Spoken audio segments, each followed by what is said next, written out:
Hello and welcome to Frontrunner Motorsport. It has been a while since I have done an episode of Formula 1 Underrated, but I definitely think it's time for another. And I want to talk about a man I've been meaning to for a while, Michele Alboreto, a successful Formula 1 driver in his own right, but one I think is being lost to time a little bit. So let's shed some light on this talented Italian Ferrari driver and take a look back at his career. So if you enjoy, please subscribe and let's begin.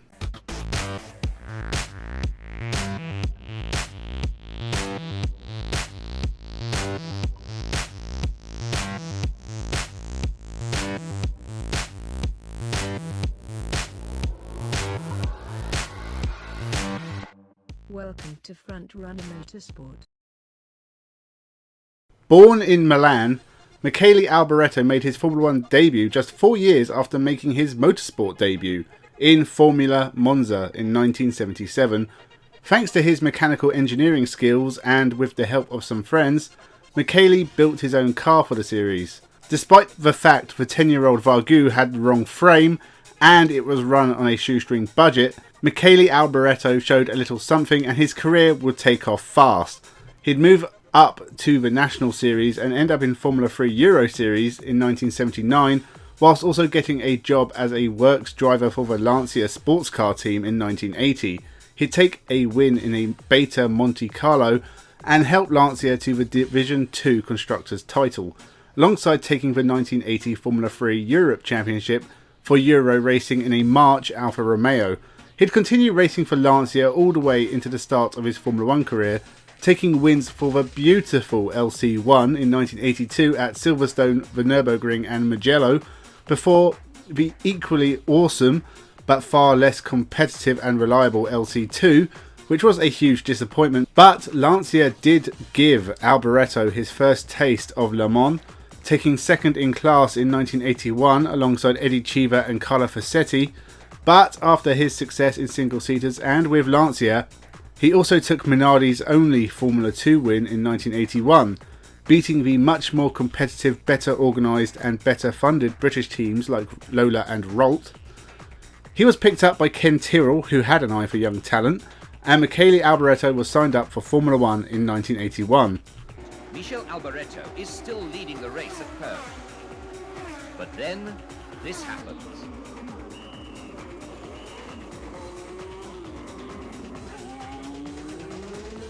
Tyrrell were one of the greatest teams in Formula 1 history.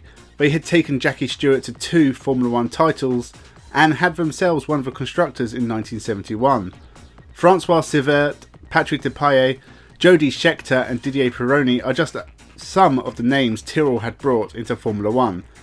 As was Riccardo Zannino, who wasn't very good and found himself suddenly unemployed, as Michele Alboreto took his place for the team, making his debut in the 1981 San Marino Grand Prix, which ended after a collision with Beppe Gabbiani in a wayward Osella.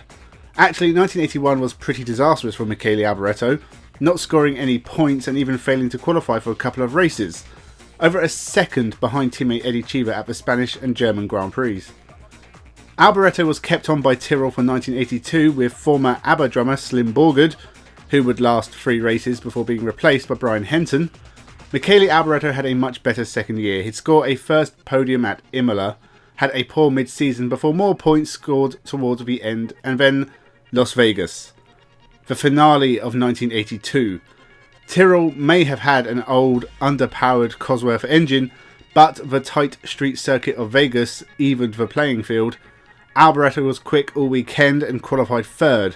He'd overtake Prost for the lead and held off John Watson to take his first Grand Prix win. Viva Las Vegas! His final year with Tyrrell was a step backwards, but did see another American street circuit win in Detroit. Not quite as glamorous as Las Vegas, but it'll do. The only other points finish was a 6th place at the Dutch Grand Prix, and after that huge disappointment, who can blame Michele Alboreto for heading to the bright sunny hills of Ferrari, replacing Patrick Tambay to race alongside René Arnoux for 1984. The first Italian to race for Ferrari since Arturo Mazzeria in 1973. And all the time, Alboreto closed on Prost.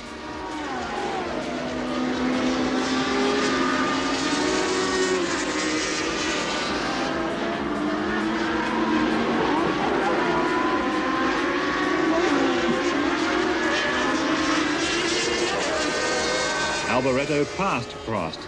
Racing for Ferrari must both be a proud moment and a terrifying prospect for an Italian such as Michele Alboreto. Especially as Ferrari had won the Constructors in both 1982 and 1983, success was very much expected. Alboreto's first season was a good start. He took a win, the first Italian to win for Ferrari for nearly 20 years, and he did it leading all 70 laps at Zolder. He scored a few podiums but had a lot of retirements, and the Ferrari was no match for the much faster McLaren driven by eventual champion Niki Lauda and Alain Prost. But Alboreto did finish 4th in the standings, and he was ahead of teammate René Arnoux, so his first year was a good building block for further success.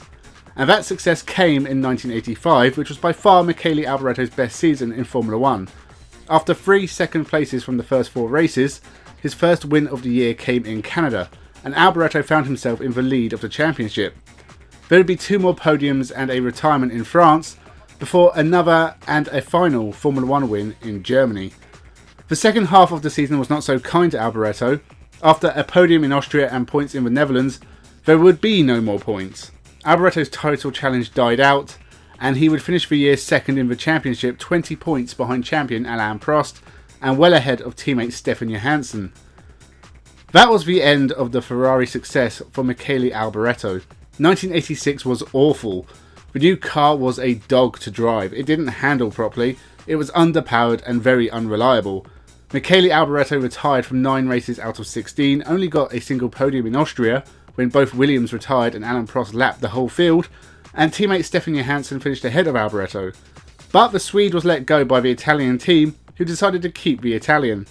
But the signing of Gerhard Berger would spell the end for Alboreto's time at Ferrari, as the Austrian would constantly outperform him over the next 2 years. 1987 was better from Ferrari, but not great for Alboreto, who still retired from a lot of races, but did score a few more podiums. Meanwhile, Berger was taking wins and finishing ahead of his teammate in the championship, securing himself as number 1 driver at Ferrari. There was a Ferrari 1-2 in Australia, and the team were showing signs of improvement. But in 1988, McLaren dominated. They won every race but one, Monza, which Berger won ahead of Alboreto. There was a few podiums for the Italian, but by the French Grand Prix, he announced he'd be leaving Ferrari at the end of the year. A drive looked to be coming for Williams, but it never materialised, the team going for Thierry Boutsen and Riccardo Patrese instead, leaving Alboreto with scant choices left for 1989. He'd finish his final Ferrari year in 5th place and return to his former home at Tyrrell for 1989. Those are the 9 who are all on the same lap, and they are. Prost leading, there he is. Alboreto behind him 2nd. De Angelis 3rd. Rosberg is in 4th place. De Cesaris is 5th. Warwick is 6th. Mansell is 7th. In 8th position is Brundle. And Alboreto now has got an opportunity to get closer still to Alain Prost on acceleration as he comes through to complete his 23rd lap.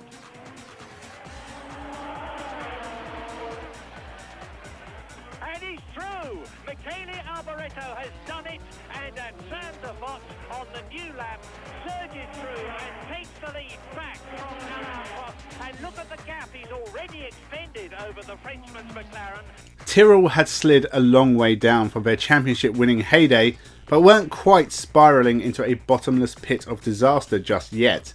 Michele Alboreto re-signed for the team and all looked well for 1989, until the season started. Alboreto failed to qualify at Imola, the first time he had failed to qualify for a race since 1981, and then Tyrrell stiffed him on an updated car, giving the new car to teammate Jonathan Palmer for practice, whilst Alboreto had to wait a day. Alboreto did score points in Monaco, whilst Palmer didn't, which may have justified his anger, and after a podium in Mexico things were looking up. Until they weren't. After 2 retirements, Tyrrell found new sponsorship from Camel, a rival with Alboreto's personal sponsors Marlboro. Alboreto refused to give up his Marlboro sponsorship as they had paid his way into Tyrrell, and he was replaced by Jean Alesi. Marlboro then dropped him because they didn't want to pay for another drive elsewhere. So Michele Alboreto round up at Le Rousse for the last 8 races of 1989. Le Rousse, who were in part sponsored by Camel. Not the greatest career decision ever made, and Le Rousse were not competitive. After failing to finish his first 4 races, he managed a measly 11th in Portugal before failing to qualify for the last 3 races. 1989 was the beginning of the end. But following this, Alboreto signed on with Arrow's Footwork for the next 3 years. 1990 was not a great year to be at Footwork, with the team in transition to its new owners, and the chassis was 2 years old and not very competitive. Alboreto was a steady hand and finished most races, a few in the top 10, but he scored no points. In 1991, the team scored Porsche engines, along with more money from its eponymous owners, and things looked to be on the up. But the engines turned out to be heavy and unreliable, and they switched to Hart-Cosworth engines for the second half of the year. But the car was still terrible. In all, Alboreto failed to qualify for 7 races, failed to finish a further 7, and the 2 he did finish were 13th in Austria and 15th in Portugal. In 1992, Footwork used its Japaneseness to secure Mugen Honda engines, and the car was better. Whilst new teammate Aguri Suzuki scored no points, Alboreto managed to score 6, with points at Brazil, Spain, San Marino and Portugal, as well as 6 7th place finishes and only 2 retirements.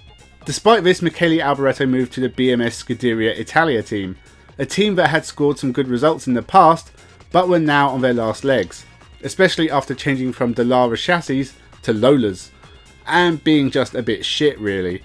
Alboreto and teammate Luca Badoer struggled all year and scored no points, and Alboreto once again failed to qualify for 5 races.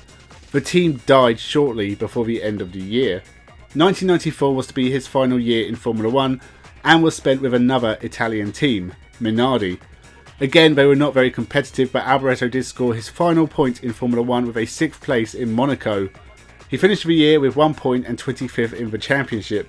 But his Formula 1 career included 5 wins, 23 podiums, just short of 200 points in 194 starts, and of course 2nd place in the championship in 1985.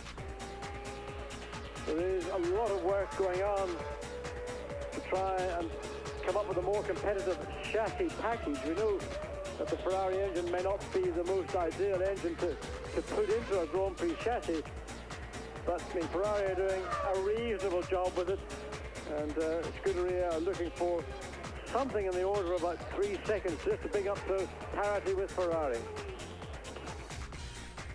After Formula 1, Alboreto had a go at touring cars. Clearly wasn't his thing, because it was a pretty disastrous 1995 with Alfa Romeo in DTM and the International Touring Car Championship. In 1996, he went back to his old stomping ground of endurance racing. Lancia weren't really doing anything, so instead, Alboreto moved to the used Porsche team and had a go at his first Le Mans since 1983. He didn't finish. He'd also be involved in his last few single-seater races, with a few appearances in IndyCar, including the Indy 500 with Team Scandia. He got a podium in New Hampshire in his 5 races, with his final ever single-seater race being a 5th place finish at Las Vegas. In 1997, Alboreto would only take part in 1 race, the Le Mans 24 Hours race, which he won alongside former teammate Stefan Johansson and Le Mans legend Tom Christensen, who was winning his first of 9 Le Mans 24-hour races. His stick with Just for the rest of his career, with a 3rd place at Le Mans in 1999, with the Just team joining up with Audi, a move that led to Alboreto racing in the American Le Mans series, also, and managing 4 podiums in his 5 races, with wins at the Petit Le Mans and the Sebring 12-hour race. The latter would prove to be his final win and his final motor race. Whilst testing his Audi R8 at the Lausitzring, a tyre failure at 300 km per hour launched the car over the Armco, and Michele Alboreto was killed instantly. He was just 44 years old. The checkered flag waves, Capello is there and he takes it with his teammate just behind him. Final margin of victory, a very finely judged, make it what, 5/10 of a second or so? 0.48 of a second. It went through his mind. There's Michele Alboreto, and Calvin Fish is with him. Michele, just 1 year ago you saw victory slip away in the final couple of hours. This must be great. Yes, this time is a dream come true, because I was 2 times second, 1 time third here in Sebring, and achieve this result for me is very important for my career. So after Le Mans, I also win this race. It's very, very important. On to Le Mans. Must give you a great head roll going into Le Mans. You must feel really strong about the performance of the car once again. Yeah, we worked so hard on this car, and we never give up. We keep going to development, so we want to don't have any surprise, so we keep going every day. Congratulations, awesome. Thank you so much, also for you. It was a great job for you too. Michele Alboreto may not be underrated. You may rate him very highly, but I feel like no one really mentions him anymore. He was the last Italian to race a full Formula 1 season for Ferrari.